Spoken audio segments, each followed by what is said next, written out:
about how being in one's own element can impact goals and the achievement of our goals and objectives in other areas of the life framework, all the different areas and aspects of our life.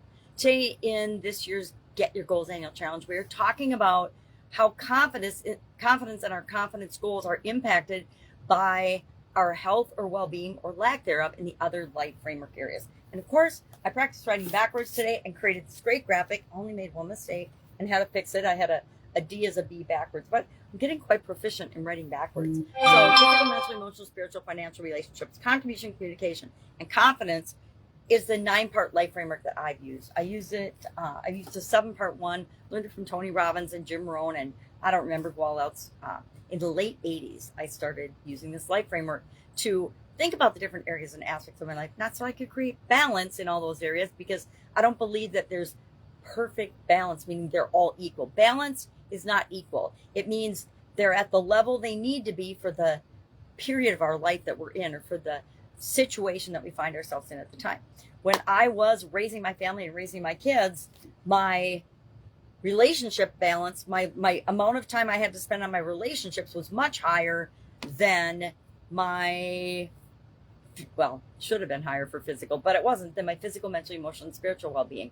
I needed to spend more of my energy, more of my time, more of my focus on raising my family and making sure my little human beings survived and thrived than I did on necessarily making sure that the other areas and aspects of my life have the same and equal amount of time. You know, you see people thinking that, all right, if I spend an hour with my spouse, I have to spend an hour with each of my children and an hour on my physical, mental, emotional, spiritual.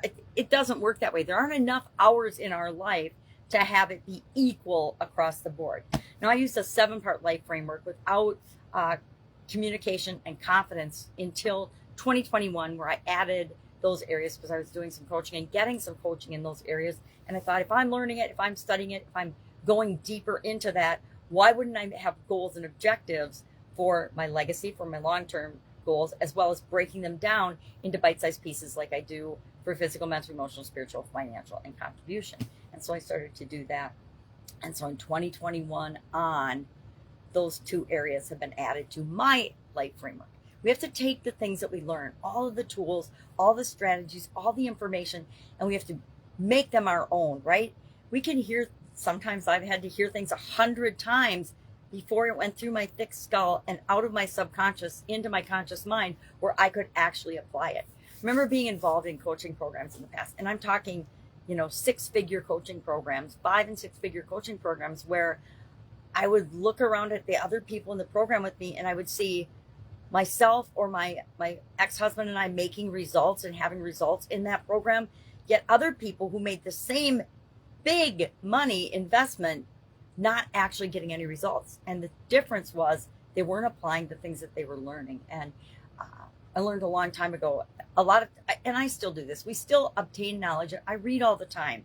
I absorb and learn things all the time. I'm always doing other people's challenges. I'm always doing different courses and things, and taking different courses and things to personally develop and continually improve myself, because I think the better I am as a human being, the more I have to share with other people. And what's the point of getting all this knowledge and all this wisdom and all this experience if we don't share it with other people, right? Are we just hoarding knowledge and information? I learned in corporate America how sick that actually is, that people would hoard and protect their information, but they actually ended up being dysfunctional because they were keeping information that other people needed to do their jobs, and that other people in the organization needed to be using to work together to get better results for the organization.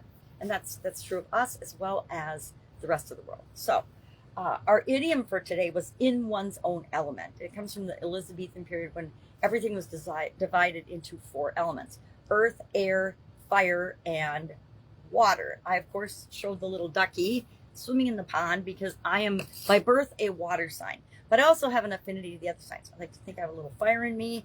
I am definitely connected to the earth, in that one of my best ways to recharge or de-stress is to just get some sunlight, get out in the fresh air. So obviously I have an air affinity, and breathe and be close to nature. Nature reminds me of how abundant the universe is that we are a part of, all of us are a part of, and that if I'm ever thinking lack and scarcity, or that I'm not good enough, which is definitely a form of lack and scarcity, or comparing ourselves to other people, I just go for a walk, and that snaps me right out of it quicker and faster than anything. That, and I'll say some affirmations and mantras because those work for me as well.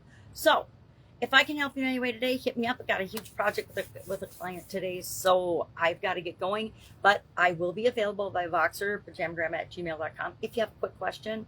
Otherwise, if I don't answer, I'll get back to you as soon as I possibly can after my meetings today or my project today. Otherwise, I'll be with you tomorrow. Have a great day.